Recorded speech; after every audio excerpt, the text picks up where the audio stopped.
السلام علیکم رحمۃ اللہ تعالی وبرکاتہ۔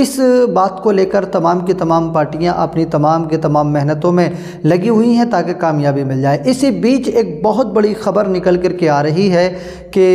سماجوادی پارٹی کے نیتا ابو عاصم اعظمی جو ہے انہوں نے مفتی سلمان اظہری صاحب قبلہ سے ملاقات کی ہے۔ جو آپ دیکھ بھی رہے ہیں، یہ ویڈیو میں آپ کو پوری سنوانے والا بھی ہوں کہ اس ویڈیو میں انہوں نے کیا بات جا کر کے کی ہے۔ مفتی سلمان اظہری صاحب قبلہ سے ابو